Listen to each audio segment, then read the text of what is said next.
جب بھی مکے جانا ہوتا ہے تو ایک جگہ کے بعد ہم عام حالت میں نہیں جا سکتے، عام کپڑوں میں نہیں جا سکتے، عام انداز میں نہیں جا سکتے، نیت عام نہیں ہو سکتی. یہ خاص ہونے کی کیا وجہ ہے؟ وہ لباس کیوں بدلنا پڑتا ہے؟ اس کی کیا حکمت ہے؟ حرمین طیبین کی حاضری، اور آپ نے جو سوال کیا کہ مکہ مکرمہ میں جب حاضری ہوتی ہے تو یہاں چونکہ اللہ پاک کا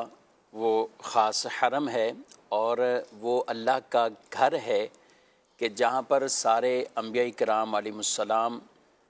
جس کا طواف کرتے رہے، اور حضرت آدم علیہ السلام سے لے کر حضرت موسیٰ علیہ السلام تک سب کا وہ قبلہ رہا، آدم علیہ السلام سے لے کر حضرت موسیٰ علیہ السلام تک. اور پھر حضرت موسیٰ علیہ السلام یہ مسجد اقصی بیت المقدس کی طرف جو ان کا قبلہ تھا اس طرف نماز پڑھتے تھے.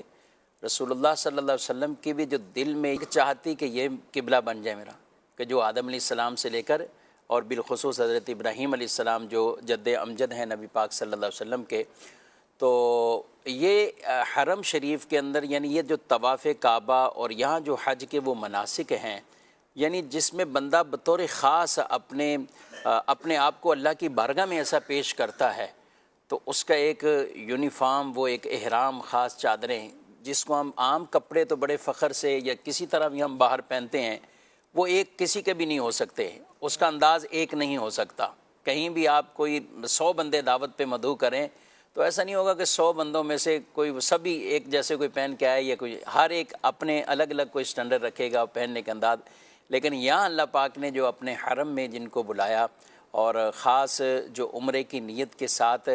وہاں پہ پہنچتے ہیں، حج کی نیت کے ساتھ وہاں پہنچتے ہیں، تو سبحان اللہ انہیں ایک ہی لباس، ایک ہی طرح کے وہ کپڑے ہیں اور ایک ہی طرح کا انداز ہے پہننے کا. کلمہ بھی زبان پہ ایک، کلمہ بھی زبان پر جو تسبیح ہے لبیک کی وہ بھی وہی ایک بھی ہے، اور یہ مخصوص انداز سے وہاں پہ وہ حاضر ہوتے ہیں. اس میں کوئی کسی کا فرق رہتا ہی نہیں ہے، اس انداز سے بھی نہیں رہتا، پہننے میں بھی نہیں رہتا، ویسے بھی نہیں رہتا. جب بڑا سا بڑا آدمی ہو تو میرا خیال اس حالت میں خیال کیا یقین ہے کہ وہ چادروں کو ہی فخر سمجھے گا کہ یہ اس سے بڑھ کے لباس. تو یہ ایک ایسا ہمیں درس بھی، یہ جو احرام کی حالت ہے نا، یہ ایک ایسا پیغام اور درس بھی ایک طرح کا کہ اللہ کی بارگاہ میں آج ہم یہاں حاضر ہو رہے ہیں تو یہ چادریں ہیں، اور وہ چادریں جس میں جیب بھی نہیں ہے، کچھ بھی نہیں ہے بظاہر، ہر چیز سے ہم منقطع ہوئے ہیں اور اس حالت میں ہیں. تو آدمی نے جب دنیا سے بھی جانا ہے تو اس وقت بھی وہ کفن کی چادریں ہوں گی، اس میں بھی کیفیات جو ہے وہ اس طرح کی آپس میں ملتی جلتی یہ مشابہت ہے. تو یہ خاص اللہ پاک نے اپنے اس حرم کے لیے اور یہاں پہ طواف کرنے والوں کے لیے، ہم بات کر رہے ہیں حج عمرہ کے اعتبار سے، تو ان کے لیے یہ ایک خاص وہ کیفیت حالت رکھی. خوشبو ویسے پسندیدہ عمل ہے، خوشبو لگائیں اور یہ سب چیزیں، مگر احرام والوں کو نہیں، خوشبو بھی نہیں ہے. اچھا، دیگر اور کئی چیزوں سے حاجی جب حج کرنے کے لیے جاتا ہے اور پھر عرفات میں بیٹھتا ہے اور پھر عرفات وقوف عرفہ کرتا ہے، دیگر مناسک ادا کرتا ہے، میل کچال سے تو ویسے ہی ہمیں کہا کہ صاف ستھرے رہو، میل اپنی جسم سے ہو تو دور کرو، لیکن یہاں پسندیدہ یہی ہے کہ اگر احرام کی حالت میں مٹی آ گئی ہے، میل کچیلے، تو اسے دور نہیں کرنا ہے. وہ اسی طرح، اور اللہ خود فرشتوں سے فرماتا ہے میرے بندے پراگندہ حالت میں کیسے وہ آئے ہوئے ہیں اور یہ بیٹھے ہوئے ہیں، تو سبحان اللہ پھر فرشتہ